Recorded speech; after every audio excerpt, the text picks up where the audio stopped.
देखिए एक बार रिमाइंड कर लीजिए कि साझेदारी फर्म का जो विघटन होता है वो क्या होता है। थ्योरी में बताए थे, एक बार फिर आज सवाल शुरू करने से पहले बता देते हैं कि जब साझेदारी व्यवसाय को सदा के लिए बंद कर दिया जाता है, साझेदारी व्यवसाय को सदा के लिए बंद कर दिया जाता है, व्यवसाय आज के बाद समाप्त हो जाएगा, साझेदारों के बीच जो आपसी संबंध है वो समाप्त हो जाएंगे, आज के बाद व्यवसाय नहीं चलेगा, तो फिर ऐसे कंडीशन में हम कहते हैं कि साझेदारी फर्म का समापन हो गया, मतलब विघटन हो गया। ठीक है। और जब साझेदारी फर्म का विघटन हो जाता है तो व्यवसाय को बंद कर दिया जाता है और व्यवसाय में जितने भी संपत्तियां होती है जो बिक्री योग्य संपत्ति होती है, कौन से बिक्री योग्य संपत्ति भी दो प्रकार के, एक बिक्री योग्य और एक जो बिक्री योग्य नहीं है। जैसे आपके पास बैलेंस शीट में कैश है, बैंक बैलेंस है, तो क्या वो बिक्री योग्य संपत्ति है? आप कैश को बेच सकते हैं? कैश तो ऑलरेडी कैश है। आप किस वैसी संपत्ति को न बेचते हैं जिसको बेच के उनको क्या प्राप्त हो? कैश प्राप्त हो। कैश तो ऑलरेडी कैश है, उसको तो बेचने योग्य संपत्ति नहीं है।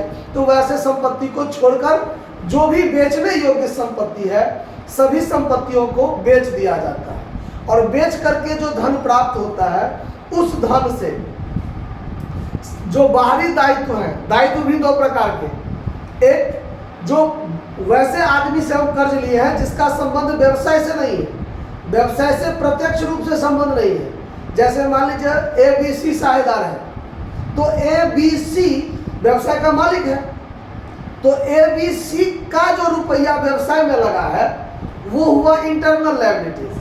लेकिन अगर ABC को छोड़ के दुनिया में कोई भी हो और उसका रुपया यदि व्यवसाय में लगा है तो वो हुआ एक्सटर्नल लायबिलिटी, यानी बाहरी दायित्व। बाहरी व्यक्तियों का दायित्व जो व्यवसाय पर है, तो वैसे दायित्व को क्या कर दिया जाता है?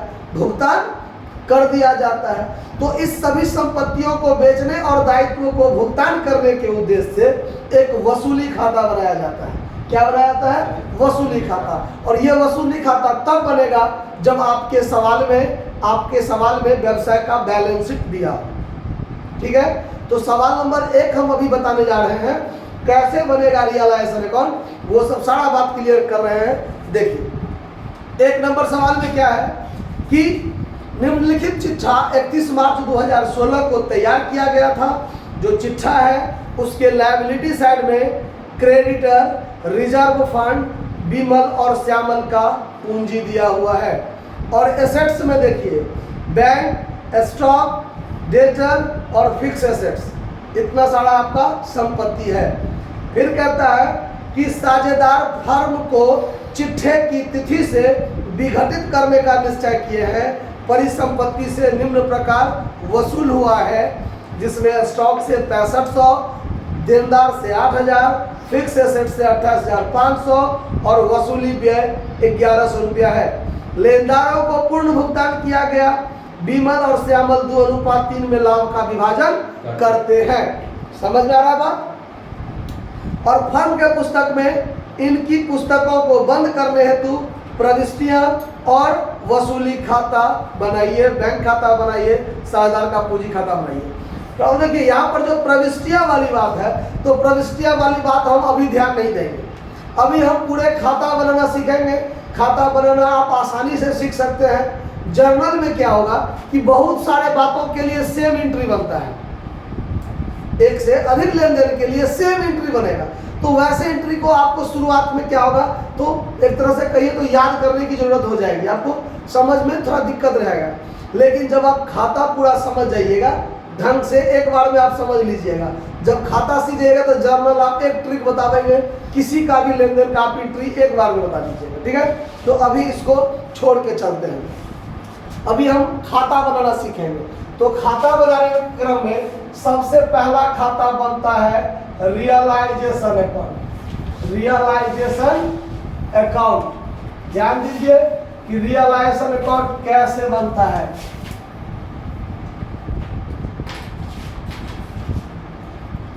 DRCR। अब देखिए आपके बैलेंस शीट में एसेट्स साइड में जितना भी संपत्ति है और बिक्री योग्य संपत्ति है सभी संपत्ति को हम लोग डेबिट में रखेंगे, ठीक है। जैसे अगर मान लीजिए हम ऐसे आपको रखते हैं बैलेंस शीट, ठीक है, इस साइड में आपका एसेट्स है ना, तो एसेट्स को इससे इस साइड में ले आना है, मतलब कोना कोनी खेलना है हम लोगों को, समझिए। मतलब इस साइड में एसेट्स होता है ना, तो इस साइड आ जाएगा, इस साइड लायबिलिटी होता है, इस साइड चला जाएगा, क्लियर। तो यहाँ पर आपको बैलेंस शीट के एसेट्स भाग में देखिए आपको दिया हुआ है बैंक, तो बैंक तो बिक्री योग्य संपत्ति नहीं है, तो बैंक को नहीं लिखेंगे। स्टॉक, तो स्टॉक को लिखेंगे, तो यहाँ लिखेंगे सबसे पहले टू सन्ड्री एसेट्स, और स्टॉक का नाम यहाँ लिख लेंगे, डेटर का नाम यहाँ लिख लेंगे, और फिक्स एसेट्स का नाम यहाँ लिख लेंगे। जो आपके बैलेंस शीट में है, जो बिक्री योग्य संपत्ति है, तो देखिए स्टॉक है 8000 का, तो स्टॉक 8000 का यहाँ लिख लेंगे। डेटर है 9000 का, अब 500 प्रावधान घटा है तब 8500 हुआ है। तो आपको एक तरीका, दो तरीका है इसमें कि देनदार 9000 का है, तो यहाँ पर आप 9000 लिखिए, और प्रोविजन फॉर बैड डेट्स जो है, प्रोविजन फॉर बैड डेट्स, ठीक है, शॉर्टकट में लिख देते हैं, ये 500 इधर लिख के छोड़ दीजिए, इसके बाद इसको देखना भी नहीं है, लिख कर यहाँ छोड़ दीजिए, बात खत्म। एक तरीका ये है कि 9000 का डेटर, अब 500 प्रावधान को इस साइड में लिख दीजिए, छोड़ दीजिए। दूसरा, यदि हम इसको इधर नहीं दिखाएंगे तो इधर हम मात्र 8500 लिखेंगे और 500 को इधर नहीं लिखेंगे। ये दो तरीका है, लेकिन आपको क्या करना है, इस तरीका पर ध्यान नहीं देना है। आपको 9000 यहाँ लिखना है और 500 यहाँ देना है। इस तरीका में देने से क्या होगा कि देनदार पर जो वसूली होता है, उस वसूली के संबंध में 2-3 टाइप से वसूली दिया रहता है। तो अगर आप यहाँ 8500 रखिएगा और यहाँ 500 पर ध्यान नहीं दीजिएगा, तो आपको वसूली करते समय थोड़ा कंफ्यूजन हो सकता है। अगर वास्तविक राशि वसूली दिया हो तो आसान है, लेकिन अगर परसेंटेज में दे दिया रहेगा तो आप कंफ्यूज हो सकते हैं। लेकिन आप यहाँ देनदार 9000 और प्रोविजन यहाँ 500 दिखा दीजिए। अब अगर परसेंटेज में भी अगर वसूली दिया है तो आप इसी का वसूली कीजिएगा ना, 8500 पर तो नहीं कीजिएगा। इसीलिए तो आप यहाँ 9000 रखिए, प्रोविजन को इधर दे दीजिए। हर एक सवाल में ऐसे ही रखना है कि जो वास्तविक देनदार है यहाँ रखेंगे और उस पर जो प्रोविजन है उसको क्रेडिट साइड में डालकर छोड़ देंगे, ठीक है। आगे चलिए,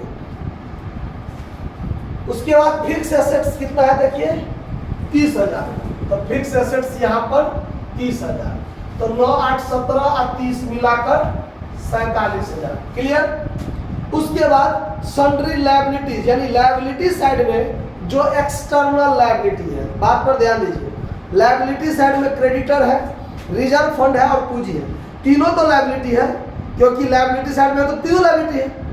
तो एक होता है एक्सटर्नल लायबिलिटीज और एक होता है इंटरनल लायबिलिटी। तो मालिक का जो है, ये जो साझेदार है विमल श्यामल, उसका जो पूंजी है ये इंटरनल लायबिलिटीज हुआ, क्योंकि मालिक का पूंजी है। रिजर्व फंड साझेदार आपस में बांटता है, ये साझेदार का चीज है ना, तो इंटरनल लायबिलिटीज हुआ। तो इसको छोड़ देना है, बाकी बाहरी लायबिलिटीज जो भी हो सबको लिखना है। तो यहाँ एक एक आइटम है क्रेडिटर बाहरी में, तो यहाँ पर लिख दीजिए बाय सन्ड्री क्रेडिटर्स। कितना रुपया है, 15,000। 15,000 हो गया।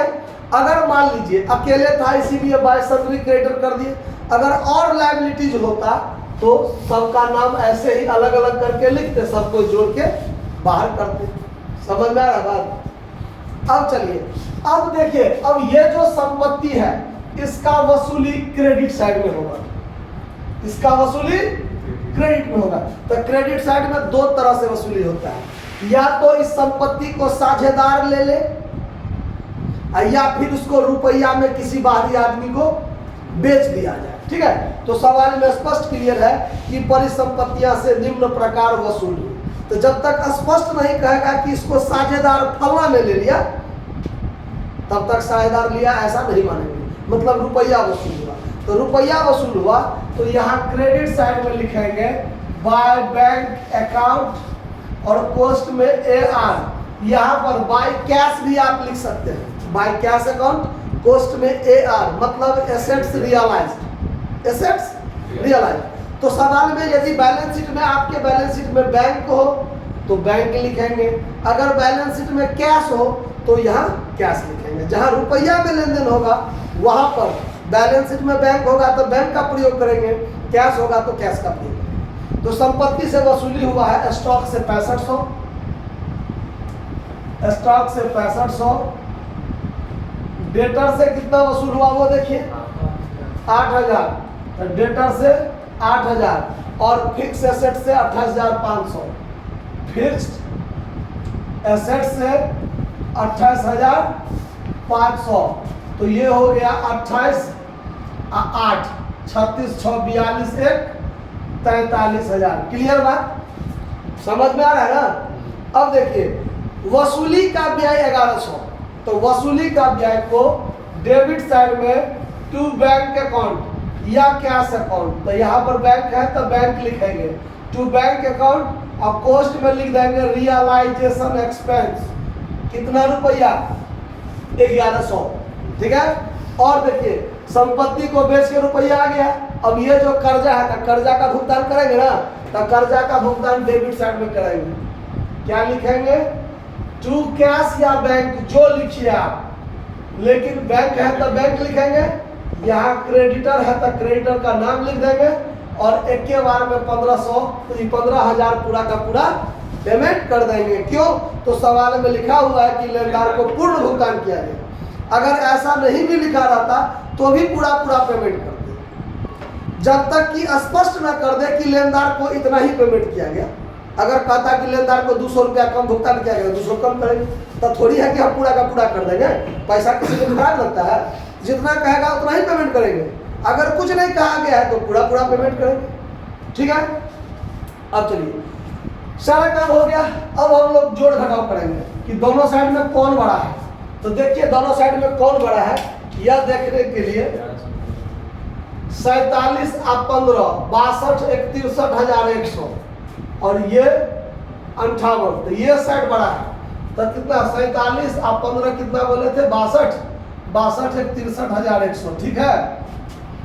यहाँ भी 63,100, अब 63,100 में से घटाएंगे 43 और 15 58,500, तो 58,500 घटा दीजिए।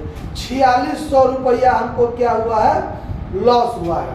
तो यहाँ पर 4600 रुपया लॉस कर दीजिए। और इस लॉस को कौन बांटेगा, जो साझेदार है। तो यहाँ लिखेंगे to partners capital account loss. साझेदार है कौन कौन, बीमल और श्यामल। बांटेगा किस अनुपात में, तो 2:3 में। तो 4600 भागा 5, 9 दूनी 1840 और 9 तिया 2760, इतना दोनों कैसा हो जाएगा। क्लियर है बात। अब बनाएंगे हम लोग पार्टनर्स कैपिटल। देखिए इसके बाद बनता है पार्टनर्स कैपिटल अकाउंट। दूगो साझेदार है तो दूगो अमाउंट का कॉलम देंगे।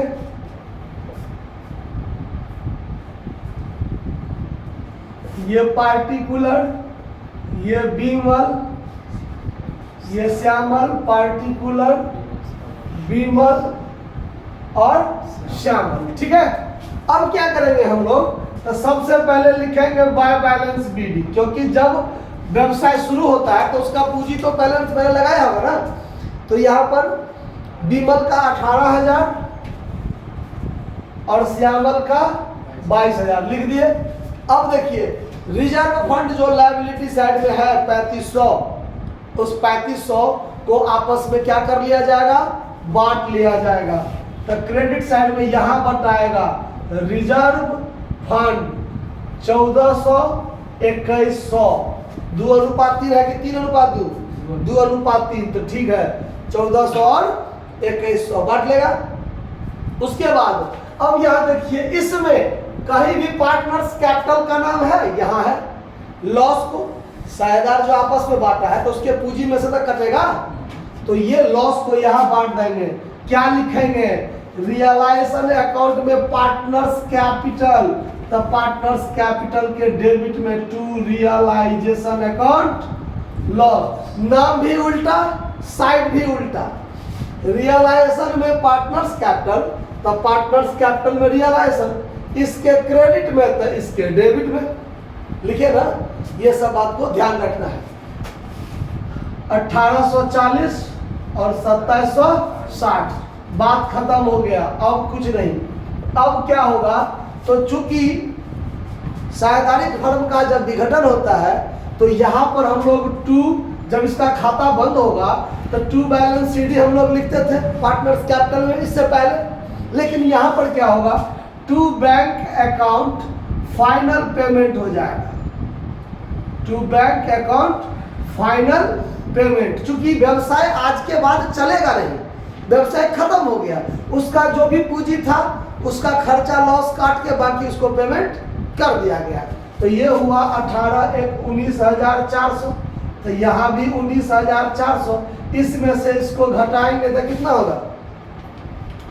19,400 में से 1840 घटा दीजिए, 17,560, 17,560 इसको पेमेंट कर दिया गया। 22 2 24,100, तो यहाँ भी 24,100, और 24,100 में से घटाएंगे कितना? 2760, तो 21,340 इसको पेमेंट हो गया, बात खत्म। अब लास्ट में बनता है बैंक अकाउंट या कैश अकाउंट, बैंक अकाउंट या कैश अकाउंट। तो अब चूंकि लास्ट में बनता है इसलिए देखा जाता है कि जब व्यवसाय को हम सदा के लिए बंद कर दिए, हमने संपत्ति बेचा, कर्जा का भुगतान किया, साझेदार को भी भुगतान कर दिया, अब लास्ट में व्यवसाय में रुपया नहीं ना बचना चाहिए, व्यवसाय तो खत्म हो गया, तो फिर रुपया क्यों बचेगा, है ना? तो यह देखा जाता है कि हमारा बैंक बैलेंस आपस में बराबर हो गया कि नहीं, ले दे के खत्म। ठीक है, तो अब यहाँ पर क्या होगा? तो यहाँ पर सबसे पहले टू बैलेंस बीडी, वो बैलेंस बीडी जो बैलेंस शीट के एसेट साइड में 12,000 जब संपत्ति को यहाँ भेजने लगे थे तब बिक्री योग्य संपत्ति को छोड़ दिए थे ना, सॉरी, जो बिक्री योग्य संपत्ति नहीं था उसको छोड़ दिए थे ना, तो ये 12,000 यहाँ लिखाएगा, इसीलिए छोड़ दिए थे कि हमारा 12,000 पहले से था। फिर संपत्ति को जब हम बेचे तो बाय बैंक अकाउंट देखिए, यहाँ पर इतना रुपया आया ना मेरे पास, तो रियलाइजेशन के क्रेडिट में बैंक, तो बैंक अकाउंट के डेबिट में क्या लिखाएगा? टू रियलाइजेशन अकाउंट, कोस्ट में AR। 43,000 रुपया हमको वसूली हुआ। फिर देखिए रियलाइजेशन के डेबिट में टू कैश, टू बैंक, यहाँ भी टू बैंक, तो ये क्रेडिट में चला जाएगा, क्या लिखा के? तो बाय रियलाइजेशन अकाउंट एक्सपेंस के रूप में 1100 खर्चा हुआ। फिर by realisation account liability paid के रूप में, लायबिलिटी पेड के रूप में कितना खर्चा हो गया? 15,000 खर्च हो गया। फिर पार्टनर्स कैपिटल के डेबिट में यहां पर है देखिए टू बैंक अकाउंट, तो पार्टनर्स कैपिटल के डेबिट में बैंक, तो बैंक अकाउंट के क्रेडिट में क्या हो जाएगा? By partners capital account final payment, Vimal को कितना और श्यामल को कितना, इतना इतना जब पेमेंट हुआ तो 17,560, 21,340, मतलब 38,900 रुपया, वही हुआ ना? 3 4 3 8 और 900 इधर। ठीक है, अब हमारे पास पहले से 12,000 था, 43,000 संपत्ति बेच के आया, तो हमारे पास 55,000 रुपया हुआ। उस 55,000 में से 1100 वसूली ब्याज में खर्चा हुआ, 15,000 लायबिलिटी में खर्चा हुआ, और बाकी 38,900 इसमें खर्चा हो गया। तो दोनों साइड आपस में क्या हो जाएगा? बराबर हो जाएगा। इधर को भी जोड़िए टोटल, तो 55,000 आपको हो जाएगा, हो ही जाएगा, टेंशन नहीं लीजिए, जोड़ के देख लीजिए, विश्वास नहीं हो तो हो गया बराबर। अरे होगा ही होगा, बैंक अकाउंट इसीलिए तो खोला जाता है कि हमारे पास कितना रुपया था, कितना का संपत्ति बेच के आया, फिर उस टोटल रुपया में से क्या की 38 और 15 53 11 और 900 मिला के 2,000, तो 55 होगा ही होगा। नोट कर लीजिए। धन्यवाद।